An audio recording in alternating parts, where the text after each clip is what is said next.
Silicosis. Vamos a definir a la enfermedad simplemente como una enfermedad ocupacional provocada por la inhalación crónica de cristales de sílice, principalmente en la forma del cuarzo. Sin embargo, también se puede inhalar de otra forma, por ejemplo, crisobalite y tridimite.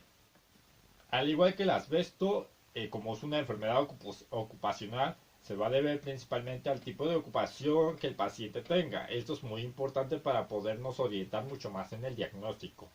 Para poder adquirir este tipo de enfermedad, la mayoría de las veces los pacientes se encuentran trabajando, laborando en algún tipo de construcción, fundición, demoliciones o reparación de estructuras de concreto principalmente. Y como tal, pues se dedican a taladrar piedras. La forma de presentación de la enfermedad, en cuanto a su fisiopatogenia, vamos a tener silicosis aguda, o silicoproteinosis, silicosis acelerada, lo que es silicosis crónica y fibrosis progresiva masiva, que son las cuatro formas de presentación de la enfermedad. Okay. La silicosis aguda o la presentación aguda o la silicoproteinosis va a ser una forma en la cual se observan características histológicas de proteinosis, como a diferencia de la silicosis acelerada, que en esta es una forma de silicosis aguda en la que se van a en la que tiene un tiempo de desarrollo de 3 a 7 años aproximadamente. Dentro de las presentaciones o las formas de presentación de lo que es la silicosis, la forma crónica es la más frecuente. En este caso va a ser caracterizada por la presencia de nódulos con centro fibrótico y el cual está rodeado principalmente de parénquima con cúmulos de sílice. En este caso va a ser fagocitado por los macrófagos. Y por último, o la cuarta, que es la fibrosis masiva progresiva. Se va a caracterizar por la presencia de nódulos confluentes que se van a localizar principalmente en lóbulos superiores del pulmón. Okay.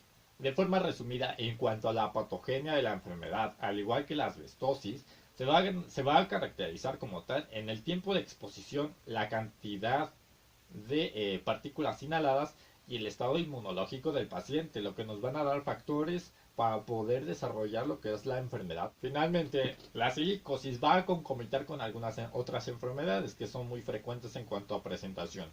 En este caso, la tuberculosis va a ser como una de las acompañantes típicas de la silicosis, la cual va a tener lesiones nodulares que pueden encontrarse cavitadas. Hay que tener en cuenta que los pacientes con silicosis o antecedente de esta enfermedad tienen de 20 a 30 veces mucho más riesgo de padecer infecciones por Mycobacterium o alguna otra no micobacteria y desarrollar como tal tuberculosis. Otra enfermedad que concomita con la silicosis va a ser artritis reumatoide, la cual puede encontrarse nódulos reumatoideos que pueden concomitar con nódulos silicóticos. Otra enfermedad es la esclerodermia, lo que es lupus eritematoso sistémico y enfermedad renal progresiva. Cuadro clínico. Al igual que la asbestosis, vamos a encontrar un cuadro variado en cuanto a patología pulmonar. Principalmente va a ser disnea progresiva.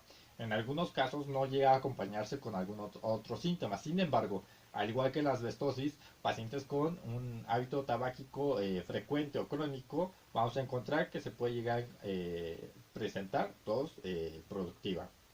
Si ponemos un ejemplo, tenemos a Roberto de 40 años. Okay, tenemos un factor de riesgo que es importante, que es ocupacional. En este caso, el paciente se dedica a hacer albañil. Tiene 20 años de ser albañil, entonces tenemos un factor importante, la inhalación crónica de sílice secundario a picapiedra, a lo que es demoler. Aparte de eso, tiene 40 años.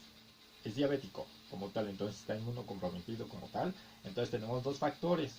Aparte de eso, fuma. Si le realizamos una radiografía del tórax al paciente, vamos a encontrar pequeñas opacidades redondeadas con distribución bilateral. En la mayoría de los casos, las lesiones se van a encontrar principalmente en lóbulos superiores. En la radiografía, en algunos casos, podemos encontrar adenopatías iliares, las cuales pueden llegar a calcificarse y de forma característica pueden llegar a presentarse como cáscara de huevo. Funcionalmente, podemos determinar que la silicosis se va a comportar como con una limitación de flujo aéreo y con una reducción de lo que es la capacidad de difusión. Finalmente llegamos a antracosis o neumoconiosis de los trabajadores del carbón, que es como definición básica tenemos que la antracosis va a ser una enfermedad exposicional que va a ser provocada por la inhalación crónica de carbón. En este caso van a tener dos presentaciones. Por ejemplo, la primera que es la mácula o nódulo antracótico y la fibrosis pulmonar masiva, que son las dos presentaciones más comunes de la antracosis. En cuanto a la presentación del carbón, tenemos en cuenta que la más conocida es el antracite, que ocupa el 93% de los casos de inhalación. Sin embargo, encontramos una forma menos común, es la denominada lignito, que es menos con frecuencia encontrado. Dentro de la fisiopatogenia podemos determinar que también existe concomitancia con algunas enfermedades, como por ejemplo artritis reumatoide e incluso silicosis. Con tuberculosis pulmonar como tal no se ha llegado a asociar. El diagnóstico como tal nos vamos a determinar de acuerdo al cuadro clínico, la historia y los antecedentes que son importantes en este caso, al igual que las otras neumoconiosis. Sin embargo, también pues hay que realizar un estudio de gabinete típico, que es la radiografía o tomografía axial computarizada. En este caso, en la radiografía podemos encontrar algún tipo de mancha de carbón, que es una lesión de menos de 5 centímetros de diámetro y que se puede observar principalmente en las regiones apicales de los pulmones. En ocasiones puede llegarse a presentar con parénquima que muestra enfisema retroacinar.